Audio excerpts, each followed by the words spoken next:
Hello hi friends, ഇന്ന് നമ്മൾ garlic bread എങ്ങനെയാണ് ഉണ്ടാക്കുന്നതെന്നാണ് പറയുന്നത്. അപ്പോൾ നമുക്ക് വളരെ ഈസി ആയിട്ട് നമുക്ക് ചെയ്തെടുക്കാൻ പറ്റും. അപ്പോൾ എല്ലാവരും മെഷർമെൻറ്റ് നോക്കിക്കോളൂ. ഞാനിപ്പോൾ ഒരു 150 ml പാലെടുത്തിട്ടുണ്ട്. അത് ഞാൻ ഇപ്പോൾ സ്റ്റാൻഡ് മിക്സറിലോട്ട് ഒഴിച്ചു കൊടുത്തിട്ടുണ്ട്.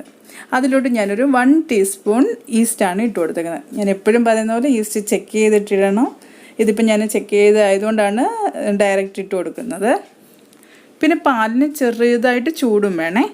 പിന്നെ അതിലൊരു 1.5 ടീസ്പൂൺ ഷുഗർ ഇട്ട് കൊടുത്തു, 1/4 ടീസ്പൂൺ സോൾട്ട് ഇട്ട് കൊടുത്തേ. എന്നിട്ട് എല്ലാം കൂടെ ഒന്ന് ഞാൻ മിക്സ് ചെയ്ത് കൊടുത്തു. ഇപ്പം ഞാൻ മിക്സറിൽ അതങ്ങ് എല്ലാം കൂടെയാണ് മിക്സ് ചെയ്യുന്നത്. ഇതിൽ നമ്മൾ എഗ്ഗ് യൂസ് ചെയ്യുന്നില്ല കേട്ടോ. അപ്പം ഞാൻ ഇപ്പോൾ ഒരു 2.5 ടീസ്പൂണ് മെൽറ്റഡ് ബട്ടറാണ് ഇട്ട് കൊടുക്കുന്നത്. നമുക്ക് ബാക്കി ബട്ടർ നമുക്ക് കുഴച്ച് ലാസ്റ്റ് സ്റ്റേജ് ആകുമ്പോൾ കുറച്ചുകൂടെ ഒന്ന് ഇട്ട് കൊടുക്കാമേ. ഇപ്പം ഞാൻ 300 ഗ്രാംസ് മൈദ ഇട്ട് കൊടുക്കുന്നുണ്ട്. എന്നിട്ട് ഞാനിപ്പോൾ ഒന്ന് മിക്സ് ചെയ്ത് കൊടുക്കുകയാണ്. ലൈറ്റായിട്ടൊന്ന് മിക്സ് ചെയ്ത് കൊടുക്കുക. ഇപ്പോൾ ലൈറ്റായിട്ടൊന്ന് മിക്സായി വരുമ്പോൾ ഞാനിതിലോട്ട് ഒരു 1 ടീസ്പൂൺ ഒറിഗാനോയും ഒരു 1/2 ടീസ്പൂൺ ക്രഷ് ചില്ലി ഇട്ട് കൊടുക്കുന്നുണ്ട്. അതൊരു ഫ്ലേവറിന് വേണ്ടിയാണ് ഇട്ട് കൊടുക്കുന്നത്. ഇനി നമ്മൾ നല്ലോണം അത് കുഴച്ചെടുക്കുക. പിന്നെ അതിൻ്റെ കൂടെ ഞാനൊരു 1 ടീസ്പൂൺ ഗാർലിക്ക് ചെറുതായിട്ട് അരിഞ്ഞത് അതും ഇട്ട് കൊടുക്കണം. എന്നിട്ട് നല്ലതായിട്ട് കുഴച്ചെടുക്കുക. നല്ല സോഫ്റ്റ് ഡോ ആക്കി എടുക്കണം. എന്നാലേ നമ്മുടെ ബ്രെഡ് നല്ലതായിട്ട് വരത്തുള്ളൂ. എപ്പോഴും അതാണ് എല്ലാവരും ശ്രദ്ധിക്കേണ്ടത്. ഇപ്പം എന്തേ ഈ ഫൈനൽ സ്റ്റേജ് ആകുമ്പോൾ ഞാൻ കുറച്ചുകൂടെ മെൽറ്റഡ് ബട്ടർ ഇട്ട് കൊടുത്തിട്ട്, മെൽറ്റഡ് ബട്ടർ വേണമെന്ന് നിർബന്ധമില്ല, റൂം ടെമ്പറേച്ചറിലുള്ള ബട്ടർ ആയാലും മതി. ഇത് ഇപ്പോൾ എൻ്റേത് ഫ്രിഡ്ജിലിരിക്കുമെന്നതുകൊണ്ട് ഞാനങ്ങ് മെൽറ്റ് ചെയ്തതാണ്. എന്നിട്ട് നല്ലോണം മിക്സ് ചെയ്ത് കുഴച്ചെടുത്തു. ഞാനത് റെസ്റ്റ് ചെയ്യാൻ വെച്ചേ. ഇപ്പം ഇത് 1.5 മണിക്കൂർ തന്നെ നമുക്കിത് നല്ലോണം ഒന്ന് പൊങ്ങി വന്നിട്ടുണ്ട്.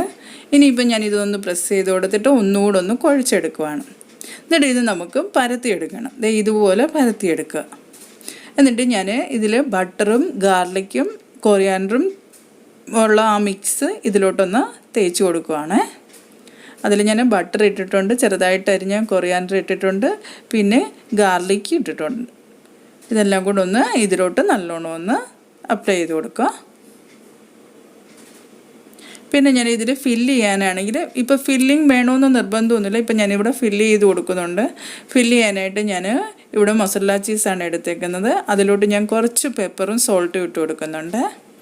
എന്നിട്ട് അതൊന്ന് മിക്സ് ചെയ്തിട്ട് ഇതിൻ്റെ നമ്മൾ പരത്തിയ മാവിൻ്റെ ഒരു സൈഡിലായിട്ട് വെച്ച് കൊടുക്കണം. ഇതുപോലെ വെച്ച് കൊടുക്കുക. ഇതുപോലെ മുകളിൽ നിന്ന് താഴെ വരെ വെച്ച് കൊടുക്കുക. എന്നിട്ട് ഇതിൻ്റെ മുകളിലായിട്ട് നമ്മൾ ഒറിഗാനോയും ക്രഷ് ചില്ലി ഇട്ട് കൊടുക്കണം.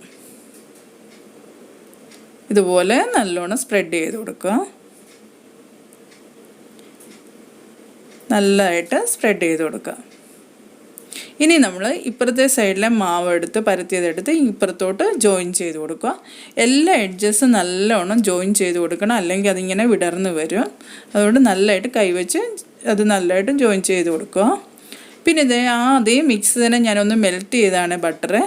പിന്നെ അതിലോട്ട് ഞാൻ കുറച്ച് ക്രഷ് ചില്ലിയും ഒറിഗാനോയും ഇട്ട് കൊടുത്തിട്ടുണ്ട്. എന്നിട്ട് നല്ലോണം ഇത് സ്പ്രെഡ് ചെയ്ത് കൊടുക്കുക. നല്ലതായിട്ട് ഇതിൻ്റെ പുറത്തായിട്ട് സ്പ്രെഡ് ചെയ്ത് കൊടുക്കുക. എന്നിട്ട് ഞാനൊരു കത്തിയുടെ മറുഭാഗം വെച്ച് ഇതുപോലെ ചെറിയ ചെറിയ കട്ട് കൊടുക്കുന്നുണ്ട്. നമുക്ക് നല്ലതായിട്ട് അന്നേരം ഇത് ബേക്കായി കഴിയുമ്പോൾ കട്ട് ചെയ്യാൻ ഈസി ആയിരിക്കും.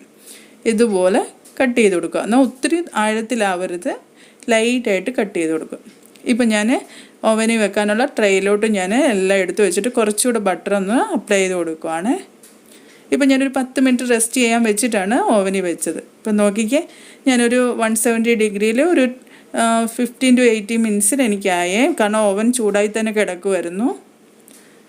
ഇപ്പം എപ്പോഴായാലും പ്രീഹീറ്റ് ചെയ്ത ഓവനിൽ വെക്കാവുള്ളേ. ഇപ്പം ഞാൻ ഇതൊന്ന് കട്ട് ചെയ്ത് കാണിക്കാമേ. നോക്കിക്കേ, ഇപ്പം നമ്മൾ ചീസ് കൂടുതൽ വെച്ചാൽ നല്ലതായിട്ട് അത് മെൽറ്റ് ചെയ്ത് ഒത്തിരി കാണും. ഇതിപ്പം ഞാൻ ചീസ് വളരെ കുറവാണ് വെച്ചത്. അപ്പോൾ ഇതുപോലെ എല്ലാവരും ഒന്ന് ട്രൈ ചെയ്ത് നോക്കുക. നല്ല ഇഷ്ടപ്പെടും എല്ലാവർക്കുമേ. നിങ്ങൾക്ക് ഈ വീഡിയോ ഇഷ്ടപ്പെട്ടാൽ please do like, share and subscribe. നമുക്ക് അടുത്ത വീഡിയോയിൽ ഉടനെ കാണാം. Bye friends.